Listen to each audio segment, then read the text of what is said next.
আপনাকে বাথরুমে যে লুঙ্গি তুলে দিয়ে আসতে হবে, ওখান থেকে নিয়ে এসে। তো এই কাজগুলো পৃথিবীতে মাত্র দুই ধরনের মানুষ আপনার সাথে করতে পারবে, আপনার স্ত্রী না, আপনার স্ত্রী অথবা বাদী। তো যেহেতু আমাদের দেশে হালাল বাদী নেই, অতএব অনলি ওয়ান স্ত্রী পারবে নাভির থেকে হাঁটু পর্যন্ত দেখতে। আমাদের সমাজের ব্যবস্থা কি, যে না বিয়ে দেওয়ার দরকার নাই, নার্স ডেকে নিয়ে আসে, নার্স কাজগুলো করে, শেষ বয়সেও হারাম কাজ করতে থাকে প্রতিনিয়ত। কোথাও কোথাও মেয়েরা এসে কাজ করে, তো মেয়েদের তো বাবার নাভির থেকে হাঁটু পর্যন্ত হাত দেওয়া অনুমতি নেই। কখনো কখনো বেটার বউরা কাজ করে। এবং কত মারাত্মক একটা ব্যাপার হলো যে কোনো বেটার বউ ছেলের সন্তানের স্ত্রী যদি শ্বশুরের গায়ে হাত দেয়, ধরেন 60 বছরের একটা বুড়া তাকে পিঠ ডলে দিচ্ছে, ওই অবস্থায় যদি ওই 60 বছরের পুরুষের এই 18 বছরের নারীর ছোঁয়াতে শরীর গরম হয়ে যায়, তো সাথে সাথে কিন্তু তার ছেলে হারাম হয়ে যায়। সিরিয়াসলি? হ্যাঁ, যদি কোনো শ্বশুরের গায়ে স্ত্রীর হাত পড়ে, বেটার বোর হাত পড়ে, আর শ্বশুরের যদি ভিতরে কামভাব চলে আসে, সাথে সাথেই শুধু তালাক না, চিরজীবনের জন্য হারাম হয়ে যাবে সন্তানের জন্য। এবার বলেন সমাজে কত পার্সেন্ট নারী, এটা কি ইসলামে সহিহ হাদিস? সহিহ হুরমতে মুসাহারা বলে এটাকে।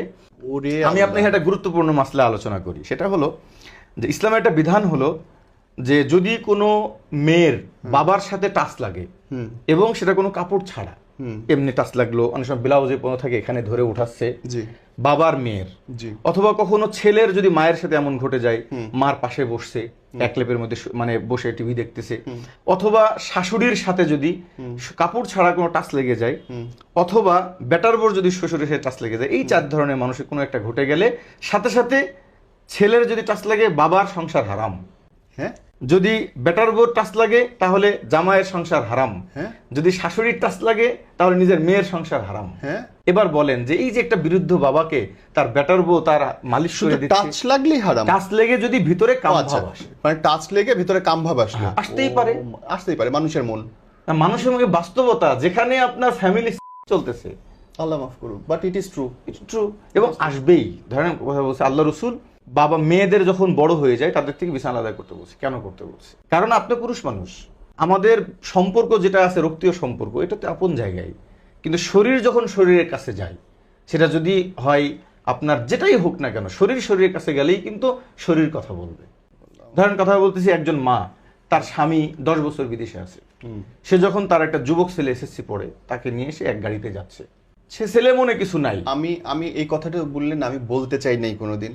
আমি একটা এপিসোড শুট করছিলাম যেখানে, মাফ করুক আমি সেটা পাবলিশ করি নাই, মা তার সন্তানের সঙ্গে অবৈধ সম্পর্ক, আল্লাহ মাফ করুক, আমি নাউজুবিল্লাহ। আপনার এই মোহাম্মদপুরে থেকে আমাকে এই পর্যন্ত 4 থেকে 5টা ছেলে ফোন দিয়েছে, তারপরে একটা ছেলে বলতেছে, হুজুর আমার মা আমাকে বিয়ে করতে দেয় না। কি জন্য?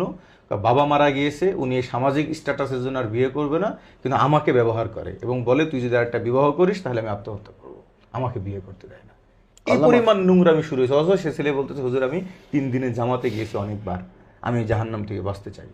আল্লাহ মাফ করুক। তো এই যে সমস্যা, যে বৃদ্ধাদের, যদি আপনি কথা বলতেছি, বৃদ্ধ বুড়া বলেন 60 বছরের, আপনি অনেকের সাথে চলে দেখছেন, 60 বছরের শ্বশুর, বেটার বউ এখন তার খেদমত করতেছে, তো সাথে সাথেই যদি শ্বশুরের মনের ভিতরে এরকম কিছু ভাব চলে আসে, অথবা বেটার বউরই ভালো লাগতেছে, একটা যুবক মানুষ নতুন শরীর সিংড়ায় উঠছে, কামভাব আসছে, সাথে সাথে সন্তান ছেলের মানে সংসার ভেঙে যাবে, শুধু তালাক না, আর কোনোদিন বেটার বউকে আর আনতে পারবে না ছেলে। এই জন্য এই বৃদ্ধদের এই বয়সে যেহেতু পৃথিবীর কারোর খেদমত করার অনুমতি নাই, অতএব ওই মুহূর্তেও একজন বৃদ্ধের স্ত্রী দরকার তার খেদমত করার জন্য। আমি জানতামই নাই এই মাসলাটা বহুজন জানেন এবং আলোচনা করেন, এটা লজ্জাস্কর। তো কিন্তু হাজারো বাংলাদেশে এরকম পরিবার আছে। লজ্জাস্কর বলে কি আমি একটা ভয়াবহ হাদিস আলোচনা করব না? এই জন্য আমি সবাইকে বলি যে দরকার হয়, দেখেন অনেক সময় শ্বশুররা বেটার বউকে আনতে যায়, অনেক সময় মোটরসাইকেলের পিছনে চড়ায়, অনেক সময় অনেক বাবা আছে নিজের মেয়েকে পিছনে মোটরসাইকেলে চড়ায় স্কুলে নিয়ে যায়। এখানে যদি মেয়ের হাত এক তো শরীরের টাচে, তো শরীর এমনি গরম হতে পারে, যদি না হয় তাহলে তো কোনো ঝামেলা নেই, কোনো সমস্যা নাই। কিন্তু যদি যে কারোর, দুইজনের হওয়া লাগবে না, যে কোনো একজনের যদি কামভাব চলে আসে, ভিতরে শিহরায় উঠে, শরীরের ভিতরে পরিবর্তন ঘটে, তাহলে সাথে সাথে হারাম হয়ে যাবে। নাউজুবিল্লাহ। আল্লাহ আমাদেরকে মাফ করুন। আল্লাহ আমাদের মাফ করুক।